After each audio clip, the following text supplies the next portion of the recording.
Y'all remember Tokyo's Revenge? Like the guy from 2 years ago that made Good Morning Tokyo. I'm not gonna play it because I'm not trying to get copyrighted. So yeah, this was 2 years ago, so I'm kind of late to it.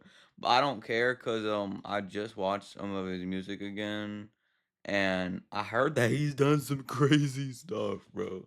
I heard he like was dating minors and it's crazy, it's crazy. So yeah, subscribe to Invader West, subscribe to him, subscribe to me, like the video, like his, and then let's go. Tokyo's Revenge was a rapper who blew up off of TikTok near Okay, the first of all, it's been 2 seconds. Why is there so much stuff happening? I can barely even understand. Yo. Tokyo's Revenge was a rapper who blew up off of Yup. TikTok near the end of 2019 and well into 2020. He had two songs doing amazing numbers at the exact same Yo, time. this is way too much edited, bro. I'm gonna have a headache. Which were Good Morning Tokyo I better not get copyrighted, but yeah. and Thought. Yeah. Tokyo's Revenge probably had the biggest potential out of any upcoming artist from that era. But unfortunately, peak Nah. There's definitely a lot more better rappers that were up and coming. 3 years ago. From controversies about him copying other artists to alleged disturbing crimes. By Yeah, he was like touching minors. the end of this video, you'll know exactly what happened to Tokyo's Revenge. This video hits close to home personally, and I may run the risk of getting this video taken down. But more on that later. But if you end up enjoying this style of video, consider subscribing. Tokyo's Revenge got his initial start on SoundCloud. Want a break from the Way before he blew up off of TikTok. His songs Yes Indeed Freestyle, Brand new bitch on both knees. She gonna suck my dick but with no teeth. Midnight, Happy Yeah, I haven't heard of this. single midnight. and one of my personal favorite songs from Tokyo, Cowboys and Aliens. Yeah, how on the pussy, told the bitch, Yo, I better not get my video taken down, bro. yep, go for my sex tape. It's the next video. So I told the bitch you were bad like a billy goat. Gave him a huge look in the underground scene. Tokyo would then drop a double-sided EP called Midnight, with only side B making it onto streaming services. But little did Tokyo know, this EP would change his life. As we mentioned in the intro, Good Morning Tokyo and Thought were the two songs that blew Tokyo into the mainstream. Good Morning Tokyo Yeah, reminded a I lot think of y'all have all heard of Good Morning Tokyo, and if you haven't, you have to live under a rock, cause there ain't people no. of XXXTentacion, which would land him even more clicks due to the controversy around this comparison.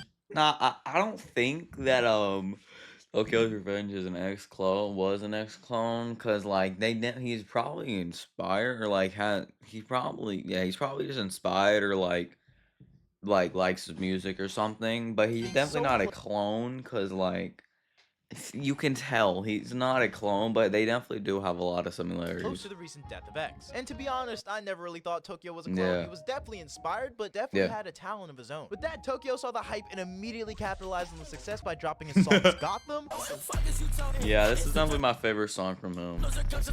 Or it's bulletproof. Body Count with Josiah, We at your house cause you ain't coming out.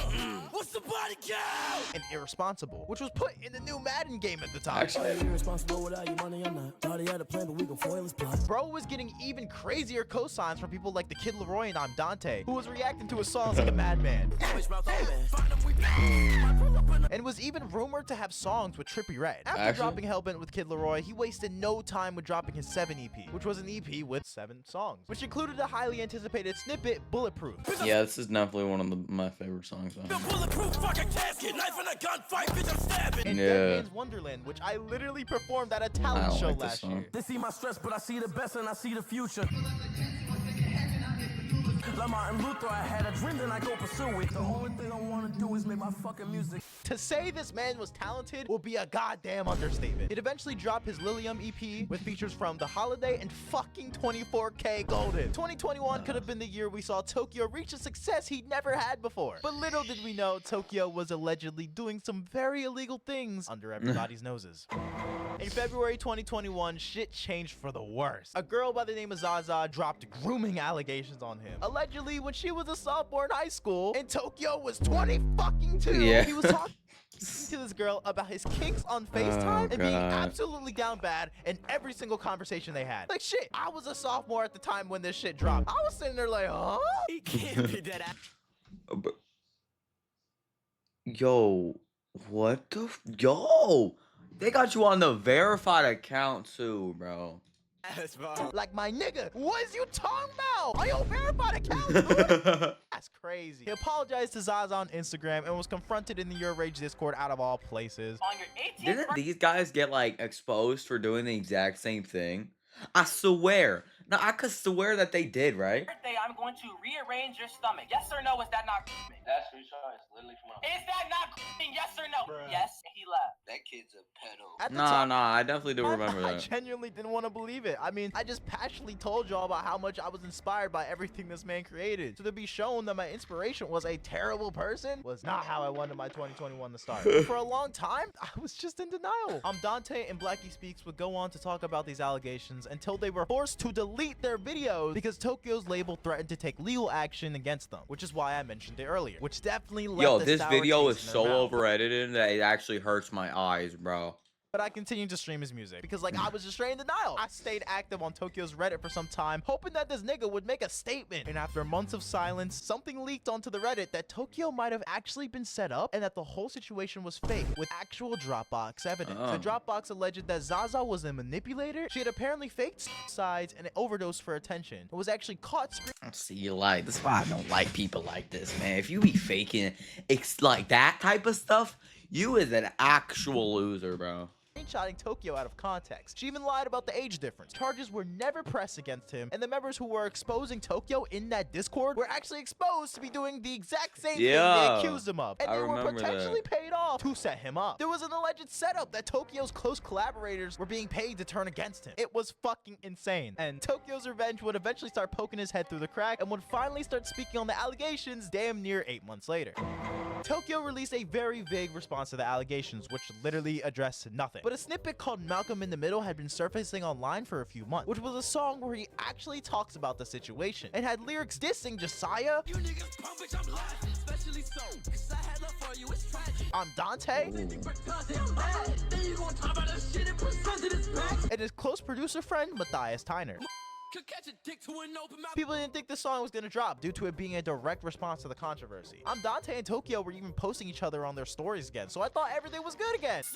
On January 7th, 2022, In the Middle dropped and marked the return of Tokyo's revenge. As a fan, I thought I did a great job staying loyal to the artist who had been put under so much fire. I felt good sticking to my gut in this situation. I thought I was finally gonna be able to witness the comeback of Tokyo's revenge, but unfortunately, in just a few short months, that fantasy of mine was shattered completely.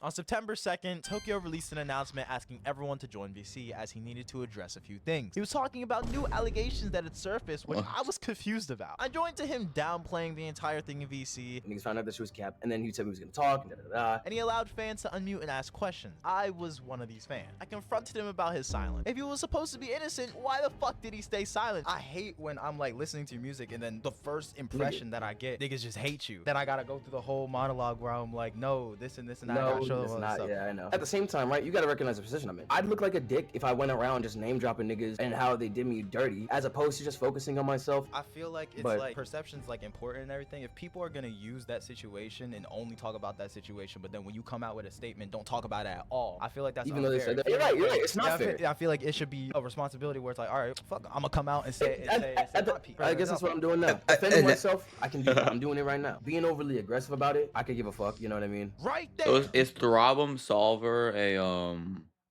is the problem solver him? Is that Tokyo? Right as I was about to stop recording, a new document was sent into the chat. But just as people started questioning him, Tokyo left the voice chat. In this document, the victim explains that they met Tokyo on August 4, 2016. They started dating when she just started 8. Huh? Hold on, I saw 13 and said.